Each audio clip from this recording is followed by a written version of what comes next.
Praise the lord అందరికీ. So ప్రభు కృపను బట్టి మీరందరూ బాగున్నారని నేను విశ్వసిస్తా ఉన్నాను. సో అందరు బాగున్నారా?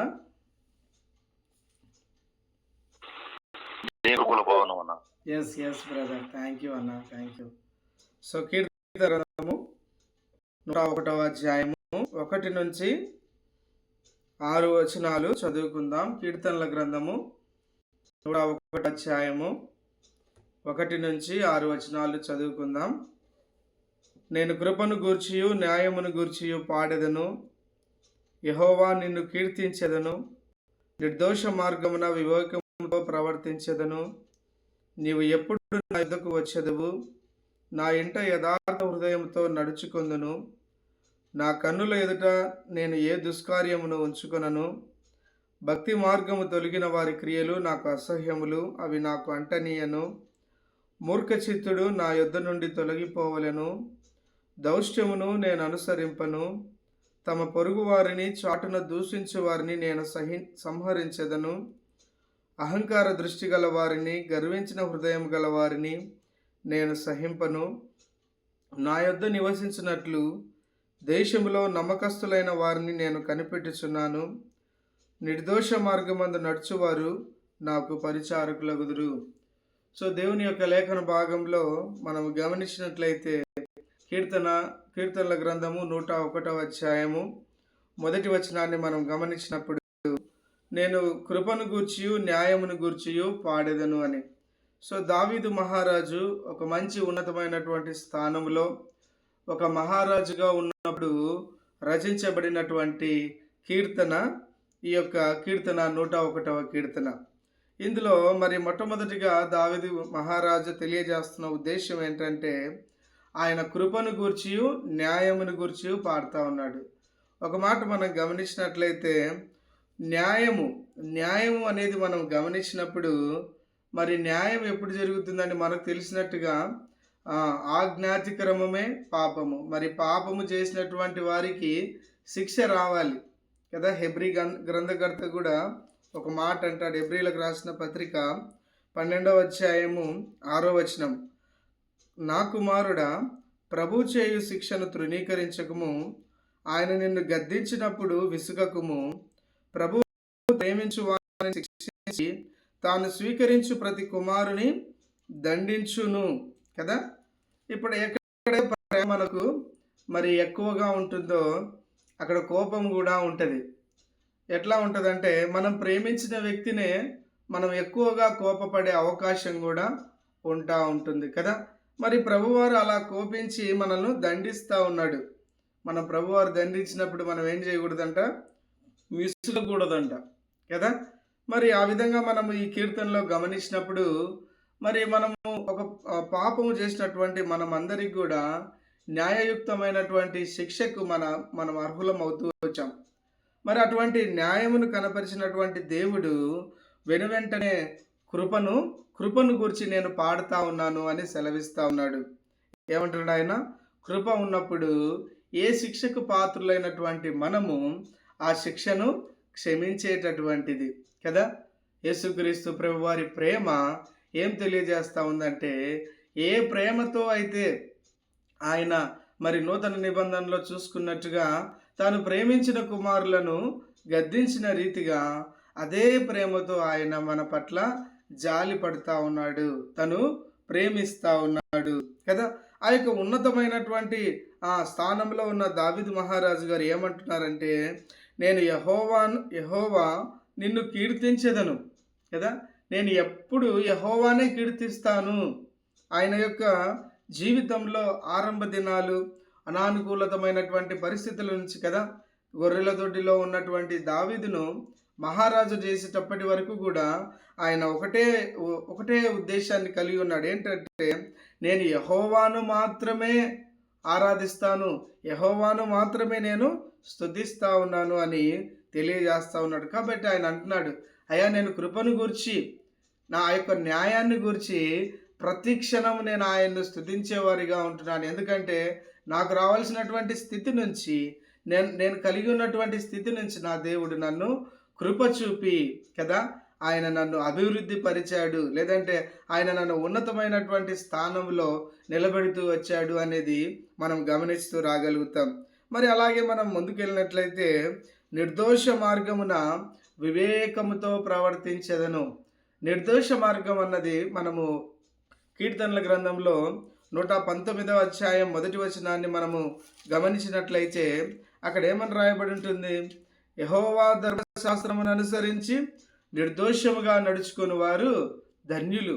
యెహోవా ధర్మశాస్త్రం అనగా దేవుని యొక్క వాక్యమును అనుసరించి నిర్దోషంగా నడుచుకునేవారు ధన్యులు అని మరి వాక్య భాగం సెలవిస్తున్నప్పుడు మరి దావీదు మహారాజు ఏమంటున్నాడంటే, ఏ నిర్దోష మార్గమునైతే నేను నడవగలుగుతా ఉన్నానో ఆ నిర్దోష మార్గాన్ని ఎలా ఉన్నాడంట? వివేకముతో ప్రవర్తించేదను. మనం అనుకుంటాం కదండి, మనం బైబిల్ చదువుకున్నాం, వాక్యం చదువుకున్నాం, కొన్ని సంవత్సరాల నుంచి రక్షణ పొందిన వాళ్ళము, కొన్ని సంవత్సరాల నుంచి ఆత్మీయంగా బలపరచబడినటువంటి మనము ఏం చేస్తూ ఉంటాము అంటే అలవాటుగా వెళ్ళిపోతూ ఉంటాం. అలవాటుగా కొన్ని పరిస్థితులను మనం చూస్తూ వస్తూ ఉంటాం. కానీ దావీదు మహారాజు ఏమంటున్నాడంటే, తను పూజించినటువంటి దేవునికి, తన పట్ల కృప చూపినటువంటి కీర్తనీయుడైనటువంటి ఆ యొక్క దేవాది దేవుణ్ణి ఆయన ఏమంటున్నాడు? యథార్థముగా నిర్దోష మార్గంలో, ఆల్రెడీ ఆయన ఉన్నటువంటి మార్గంలో కూడా ఎంతో జ్ఞానయుక్తంగా ప్రవర్తిస్తూ ఉన్నాడు. ఆత్మీయులమైనటువంటి మనము, క్రైస్తవులని పిలువబడేటటువంటి మనము ఎంతో మన ప్రవర్తన ఎలా ఉండాలంట? చాలా జ్ఞానయుక్తంగా ఉండాలంట. ఇంతలో మరి మనము ప్రభువారి యొక్క శోధనను కూడా గమనించినప్పుడు మత్తయి 4లో ఉన్నట్టుగా ఆయనకు అన్ని రకాలైన శోధనలు ప్రభువారికే తటస్థించిన సందర్భాలు మనం చూస్తూ ఉంటాం. కాబట్టి ఆయన బిడలమైనటువంటి మనలను కూడా ఆ యొక్క అపవాది శోధించేటటువంటి వాడుగా ఉంటాడు.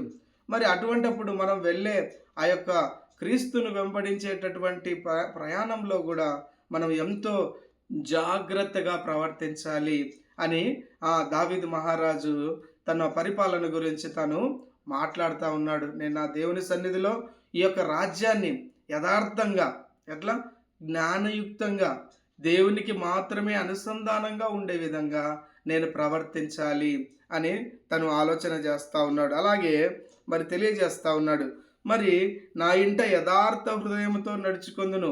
ఏ ఒక్క విశ్వాసి అయినా, ఏ ఒక్క ఆత్మీయుడైనా తన ఇంట యథార్థ హృదయం లేకపోతే తన రాజ్యాన్ని పరిపాలించలేనటువంటి వాడిగా ఉంటున్నాడు. తను సమాజంలో ఉండి యథార్థంగా ఉండలేనటువంటి వాడిగా ఉంటాడు. మనం మొట్టమొదటిగా మన విశ్వాస జీవితాన్ని చూసుకోవాల్సిన సందర్భం ఎక్కడ అంటే మన కుటుంబంలోనే. మన కుటుంబంలో మనల్ని ఏం ఫీడ్బ్యాక్ ఇస్తారు? ఒక యథార్థ హృదయం కలిగిన వ్యక్తి అంటారా? లేదంటే బోధకు ఆయన ప్రవర్తించే జీవితానికి సంబంధం లేదంటారా? కదా, ఇలాంటివి మనం గమనించుకోవాలి. ఎలా ఉన్నాం, మన బోధ ఎలా ఉంది, మన ప్రవర్తన ఎలా ఉంది? నాకు తెలిసినటువంటి ఒక దైవ సేవకుడు మరి ఆయనను కలవడానికి కొందరు సహోదరులు వాళ్ళ ఇంటికి వెళ్ళినప్పుడు వాళ్ళ కుమార్తె ఒక మాట ఇలా అంటదంట, మా నాన్న పరమ వేస్ట్ అండి అని. కానీ అక్కడికి వచ్చినటువంటి వారికి ఆయన పెద్ద దైవజనుడు, ఆయన పెద్ద బోధకుడు.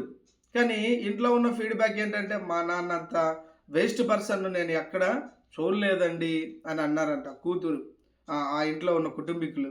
దీని ఉద్దేశం ఏంటి?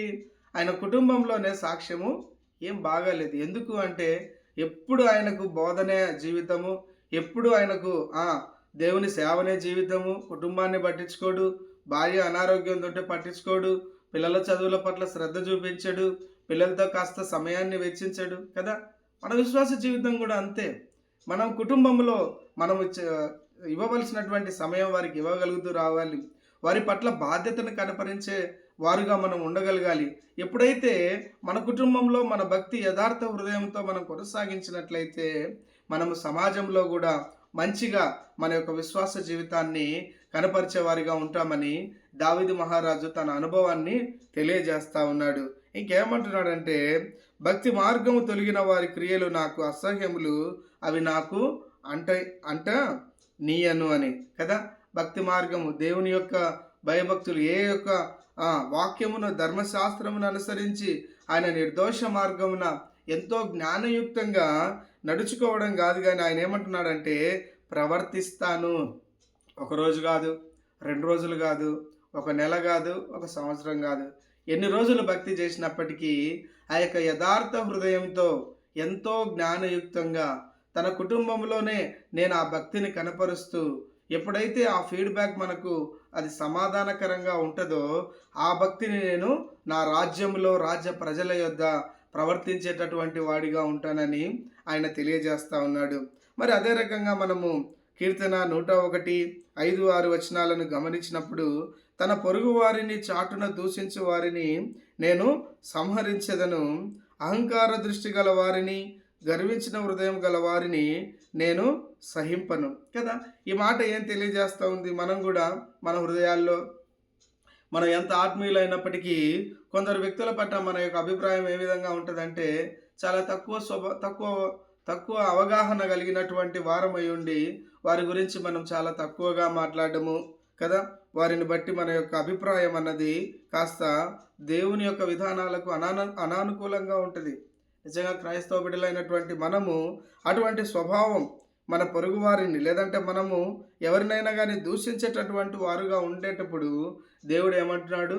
వారిని బట్టి ఆ దూషించేవారు మనల్ని ఏం చేయరు, కానీ మన దేవుడే మనల్ని సంహరిస్తాడంట. ఎంత భయంకరమైన మాట ఇది కదా. క్రీస్తు ప్రేమను చూపించాల్సిన మనము మన చుట్టుపక్కల వారికి ద్వేషపూరితమైనటువంటి క్రీస్తును కనపరిచే వారిగా మనం ఉన్నట్లయితే దేవుడు ఏమాత్రము క్షమించేటటువంటి వాడుగా ఆయన లేడు. ఇంకేమంటున్నాడంటే, అహంకార దృష్టి గలవారిని, గర్వించిన హృదయం గలవారిని నేను సహింపనంట. గర్వం కదండి, నాశనానికి ముందు గర్వం నడుచును. మనం ఏదైనా స్థితిలో ఆత్మీయంగా పడిపోయేటటువంటి సందర్భాలు లేదంటే మనకున్నటువంటి వాటిని బట్టి మనం ప్రవర్తించేటప్పుడు ఏమైపోతామంటే, మనకు తెలియకుండానే మన గర్వాన్ని మనము చూపించేటటువంటి వారంగా ఉంటాం. మనకున్నటువంటి మనుషుల బలాన్ని బట్టి కానీ, ధన బలాన్ని బట్టి కానీ, మనకున్నటువంటి ఏ యొక్క బ్యాక్గ్రౌండ్ను బట్టి కానీ మనము దేవుని పిల్లలను కానీ, దేవుని యొక్క మనుషులను కానీ, లేదంటే సమాజంలో ఉన్నటువంటి వారిని కానీ మనం ఏం చేయకూడదంట? గర్వించినటువంటి స్వభావంతో, లెక్కలేనటువంటి వైఖరితో మనం మాట్లాడకూడదు. ఒక ఆత్మీయ క్షేమాన్ని బట్టి మనకంటే చిన్నవాడు కానీ, మనకంటే పెద్దవాడు కానీ, మనతో ఉన్నటువంటి దైవ సేవకుడు ఏదైనా ఒక మాట తెలియజేసినప్పుడు మనం దానికి లోబడాల్సినటువంటి వాళ్ళమై ఉంటున్నాం. మన జ్ఞానాన్ని మనం చూపించి దేవుని యొక్క శిక్షకు మనము పాత్రలు కాకూడదు. కొన్ని విధానాల్లో మనం ఎంత మంచిగా వాక్యానుసారంగా తెలియజేసినా కానీ వారి విధానాలు మార్చుకోలేనటువంటి వారిగా ఉంటారు. ఎన్నిసార్లు వాక్యం విన్నా, ఎంత బోధ చేసినా వారి యొక్క బ్రతుకుల్లో మరి ఆ మార్పును ఇష్టపడరు. మరి అలాంటి వారిని ప్రభువారు ఏమంటున్నారంటే, ఆయన ఏమాత్రం నేను సహించుకోనయ్యా, ఏమాత్రము నీ విశ్వాస జీవితాన్ని అంగీకరించరు. కాబట్టి మన కుటుంబాల్లోనే మనం ఏ విధంగా భక్తి చేస్తూ ఉన్నామో మరి ఇవన్నీ చూపించుకుంటూ మరి కీర్తనల గ్రంథము 101వ అధ్యాయము 6వ వచనానికి వచ్చినప్పుడు, నా యొద్ద నివసించినట్లు దేవశములో నమ్మకస్తులైన వారిని నేను కనిపెట్టుచున్నాను. కదండి, ఏ కుటుంబంలో అయినా కానీ, ఏ యొక్క ఉద్యోగ సమాజంలో మనం చేసే చోటైనా కానీ, ఏ యొక్క చర్చి యొక్క సంఘం యొక్క బాధ్యతలు కానీ ఎవరికి ఇస్తారండి? నమ్మకమైనటువంటి వారికి ఇస్తాడు. ఈరోజు మనం విశ్వాస జీవితాన్ని చేయడం బట్టి దాదాపుగా ఒక 10 సంవత్సరాలు అయింది, ఒక 5 సంవత్సరాలు అయింది, ఒక 20 సంవత్సరాలు అయింది. నీ యొక్క విశ్వాసాన్ని చూసి కనీసం ఏ ఒక్కరైనా నా కోసం ప్రార్థన చెయ్యి అనే బాధ్యత అప్పగిస్తూ ఉన్నారా? ఎవరైనా కానీ పోనీ నీ సంఘంలో నీ యొక్క దైవ సేవకుడు నీకు ఒక బాధ్యత అప్పగిస్తూ ఉన్నాడా? లేదంటే నీ చుట్టుపక్కల ఉన్నటువంటి నలుగురు క్రైస్తవ సహోదరులను నువ్వు బలపరచగలుగుతా ఉన్నావా? ఏ యొక్క తలాంతు దేవుడు నీకు ఇచ్చి ఉన్నాడో ఆ తలాంతును ఇతరుల క్షేమము నిమిత్తమై, ఇది మనం కనపరిచేది కాదండి, వాళ్ళు రావాలి, మన ఎదుటిగా ఉన్న వ్యక్తి ప్రతిస్పందించాలి. ఏమంటారు పేతురు బోధ చేస్తూ ఉన్నప్పుడు? అపోస్తల కార్యంలో ఏమంటది? మనం ఏమంటాము అంటే సువార్త ప్రకటించాము అయిపోయింది అనుకుంటాం, కానీ అక్కడ ఒక బాధ్యత జ్ఞాపకం చేస్తున్నాడు. ఆయన ఏమంటున్నారు? అపోస్తల కార్యములు 2వ అధ్యాయము 37వ వచనం, వారు ఈ మాట విని హృదయంలో నొచ్చుకొని, సహోదరులారా మేమేం చేతుమని పేతురును కడమ అపోస్తలు ఏమంటాడు ఆయన? మీరు సిలువ వేసిన ఈ యేసునే దేవుడు ప్రభువుగాను క్రీస్తుగాను నియమించను అన్నప్పుడు వారు హృదయంలో నొచ్చుకున్నారంట. అయ్యా మేమేం చేయాలి ఇప్పుడు? నువ్వు ఒక వ్యక్తినిగా, ఒక క్రైస్తవ బిడ్డగా నీ ఎదుటి వారికి కనపడినప్పుడు అయ్యా నేనేం చేయాలి? ప్రతిస్పందన అక్కడ కలుగుతుంది. ఎప్పుడు? నీలో కావలసినటువంటి పరిశుద్ధత, ఆత్మీయత, దేవుని యొక్క గుణగణాలు కనపడినప్పుడు నీ ఎదురుగా ఉన్న వ్యక్తి ప్రతిస్పందించాలి. అయ్యా మేమేం చేయాలి ఇప్పుడు? అయ్యా మేము మీలాంటి స్వభావంలోనికి రావాలంటే ఏం చేయాలి నేను? అయ్యా నేను మీలా మాట్లాడాలంటే ఏం చేయాలి? కార్యము అక్కడ జరిగేస్తాడు దేవుడు. ఎప్పుడు?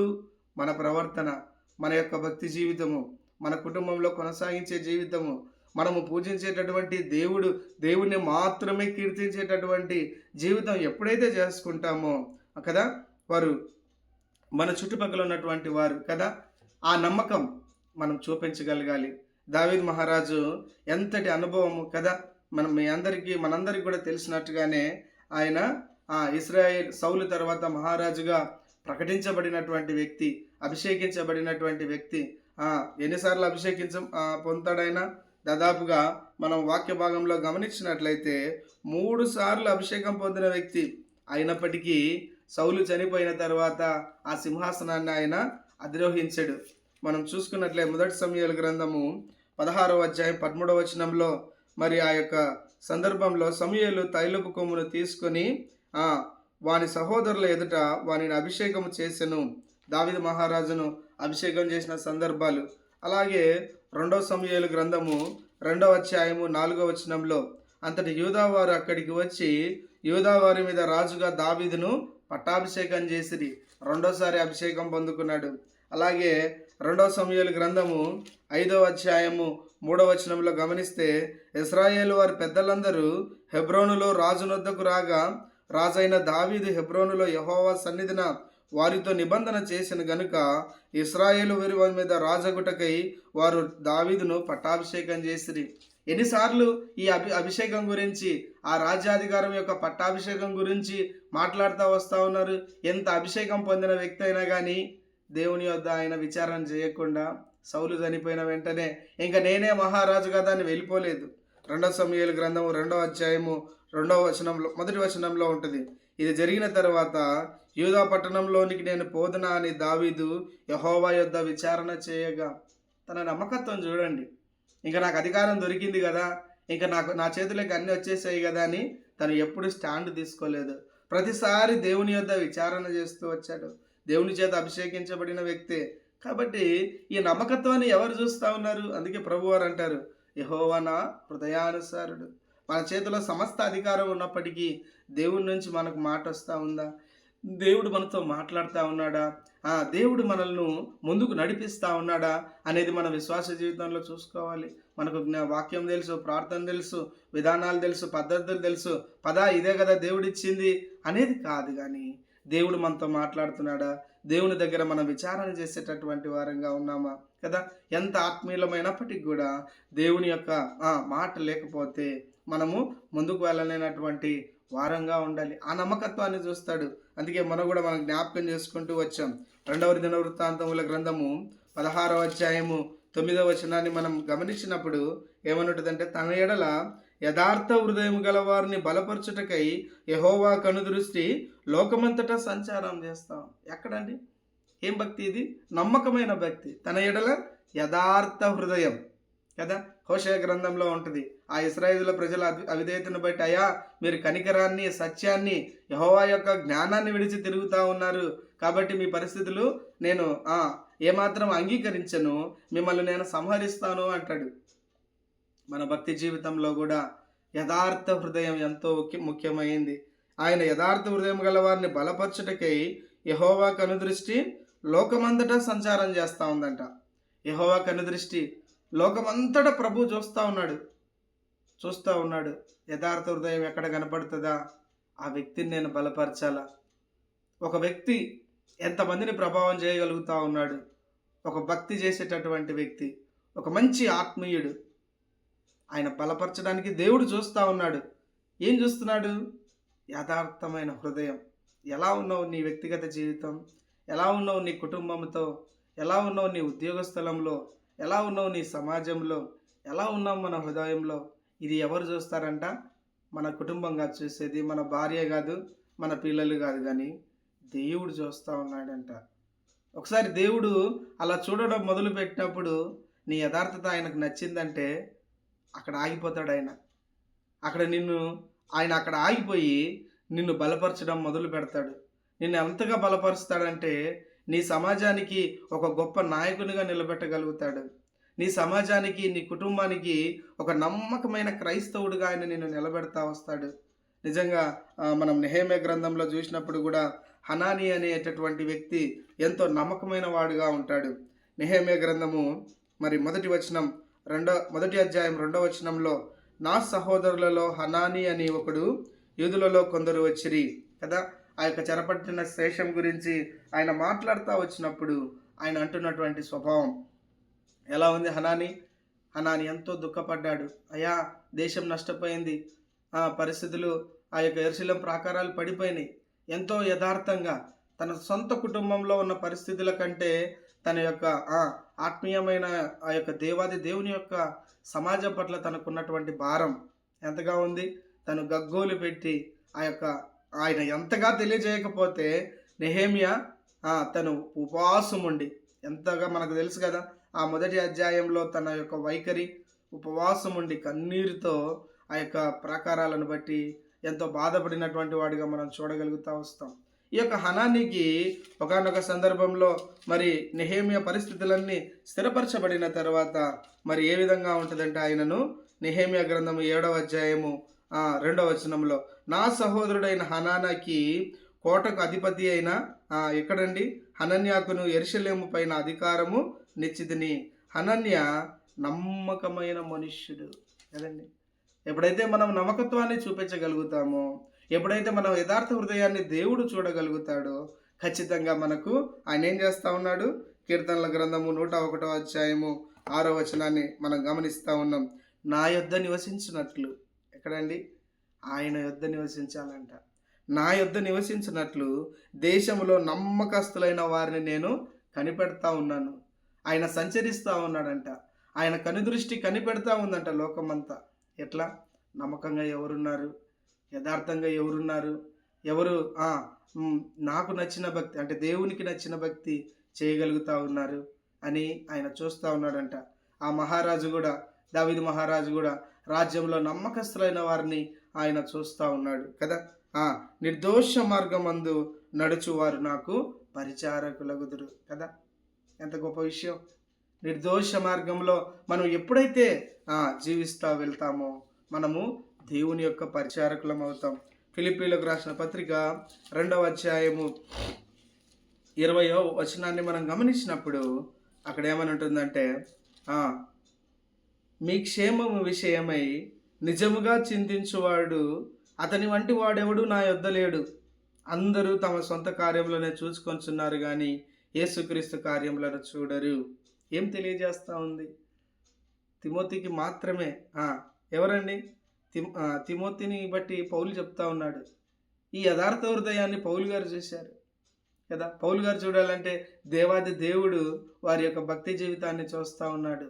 ఎంత నమ్మకత్వాన్ని కనిపించాడు. ఒక ప్రాంతం గురించి, ఒక దేశం గురించి, మా ఫిలిప్పీ ప్రజల గురించి, వాళ్ళ క్షేమం గురించి ఈయన చింతిస్తూ ఉన్నాడంట. మళ్ళీ ఎంతగా చింతిస్తున్నాడంటే అతని వంటి వాడు ఎవడునూ లేడు. ఇవన్నీ మనము గమనించుకుంటూ వెళ్ళినప్పుడు నిజంగా మన జీవితాల్లో ఎంత మటుకు నిర్దోష మార్గం అందు మనం నడుస్తూ ఉన్నాం. ఒకవేళ మనం ఆ విధంగా నడుస్తూ ఉన్నట్లయితే మనం ఆయన పరిచారకులుగా ఉండగలుగుతూ ఉన్నామా? ఆయన యొక్క పని చేయగలుగుతూ ఉన్నామా? ఆ నమ్మకత్వాన్ని మన ఇరుగు పొరుగు వారికి చూపించగలుగుతూ ఉన్నామా? ఎప్పుడైతే మనం చూపిస్తూ ఉన్నామో, ఏంటి నువ్వు ఇలా ఉన్నావు, ఎందుకు నువ్వు ఇంత ఇతరుల పట్ల కన్సర్న్ ఉంది అని ప్రతిస్పందించాలంట. పేతురు వాక్యం చెప్పినప్పుడు, పేతురు వాళ్ళతో మాట్లాడినప్పుడు, పేతురు ఆ యొక్క దేవాది దేవుని గురించి తెలియజేసినప్పుడు స్పందించారంట వాళ్ళు. అయ్యా మేమేం చేయాలి మీలా ఉండాలంటే? అయ్యా మేమేం చేయాలి ఇప్పుడు ప్రభువారిని మేము వెంబడించాలంటే? అంటే మీ హృదయాల్లో మారుమనసు పొందండి, ప్రభువారిని అంగీకరించండి కదా. ఎంత గొప్ప సువార్త! ఎప్పుడు ఇదంత సాధ్యం? మనం నమ్మకంగా ఉన్నప్పుడు, మనం నిర్దోష మార్గమందు నడిచినప్పుడు, ఆయన ధర్మశాస్త్రమును అనుసరించు వారిగా ఉన్నప్పుడు, మన కుటుంబంలో యథార్థమైన భక్తి చేయగలిగినప్పుడు కదా.